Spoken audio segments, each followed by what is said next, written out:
Lorsque vous vous réveillez, que deviennent les gens que vous avez rencontrés dans vos rêves? Est-ce qu'ils ont disparu? Est-ce qu'ils n'étaient que dans votre tête? Est-ce qu'ils sont ailleurs? Est-ce qu'ils ont une vie indépendante? Est-ce qu'ils continuent à vivre, à penser, à interagir avec d'autres personnes?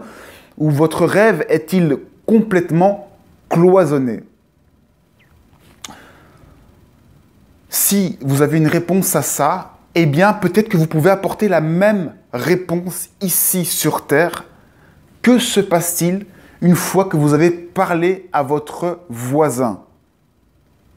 Est-ce que votre voisin continue sa vie ou est-ce que, quelque part, tout le monde est dans votre tête et c'est simplement une projection que vous faites et finalement, il n'y a pas de voisin, vous êtes comme dans un jeu vidéo et vous imaginez tout ça, tout cela provient de votre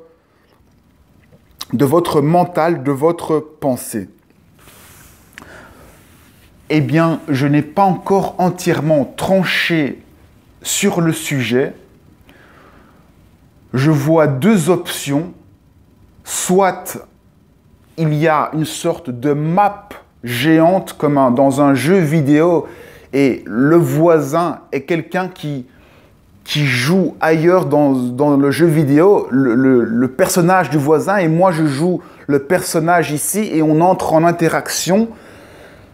Et c'est moi, dans le joueur qui joue mon rôle, qui colorie le monde à ma couleur, qui donne les caractères que moi je donne à mon voisin. Moi je ressens mon voisin d'une certaine façon, avec un certain caractère.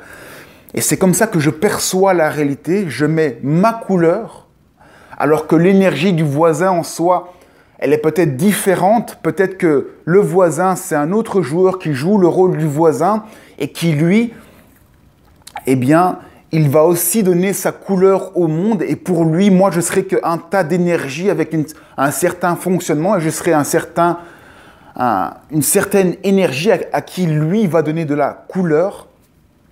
Ça, c'est un point de vue. Je ne sais pas si c'est clair. En tout cas, pour moi, c'est plus ou moins clair. Et en tout cas, c'est déjà expliqué dans d'autres vidéos, donc je ne vais pas y revenir.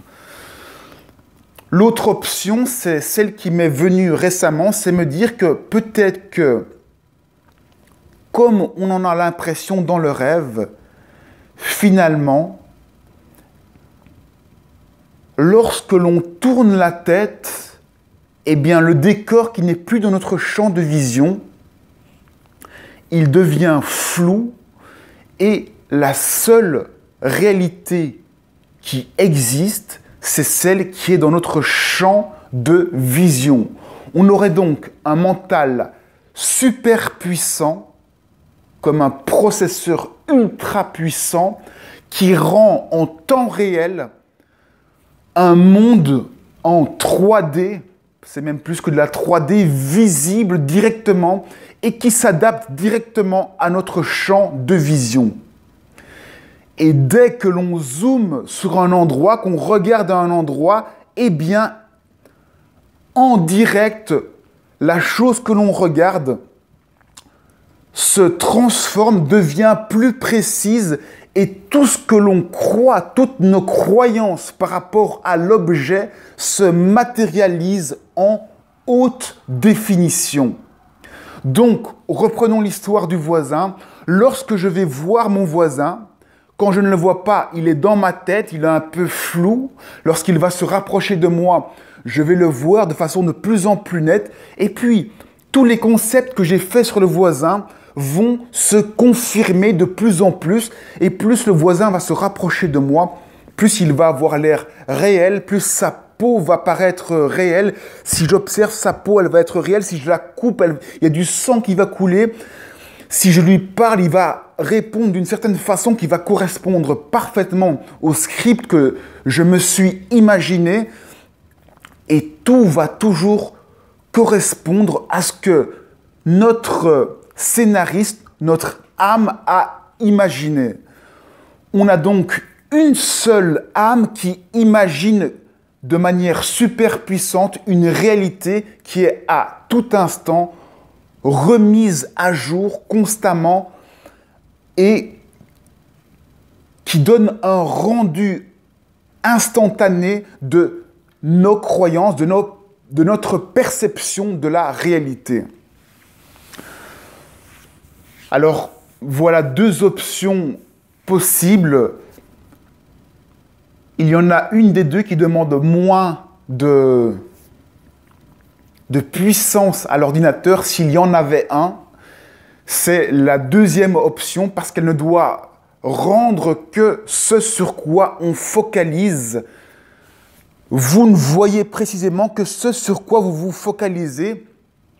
Et si vous regardez bien votre réalité, votre champ de vision, vous avez l'impression que tout est clair, mais en réalité, plus vous allez sur les côtés, plus ça devient flou. Mais dans votre esprit, vous avez vraiment l'impression que tout est clair, alors que ici, en réalité, c'est flou. Sinon, vous le verriez beaucoup plus clairement. En réalité, c'est flou, mais c'est un flou tellement subtil que ça vous paraît clair. Par contre, si vous vous retournez, là, ça va paraître beaucoup plus clair et vous allez encore pouvoir vous rapprocher, zoomer avec vos yeux, vous focaliser sur un point précis et ça va devenir encore plus clair. C'est comme ça, en tout cas, que fonctionnent les ordinateurs. Les ordinateurs ne rendent pas tout en temps réel. Les ordinateurs ne rendent que la fenêtre de jeu, l'endroit où on joue. Il n'y a que cette fenêtre de jeu qui s'actualise et qui est visible par le joueur.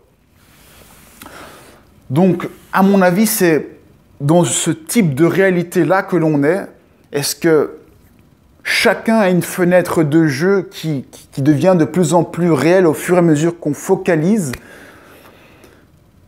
Je pense que c'est quelque chose comme ça, ou est-ce qu'il n'y a finalement qu'une seule conscience? Est-ce qu'il n'y a que vous, sur Terre, qui imaginez que je suis en train de parler? En réalité, c'est vous qui imaginez que je suis en train de parler.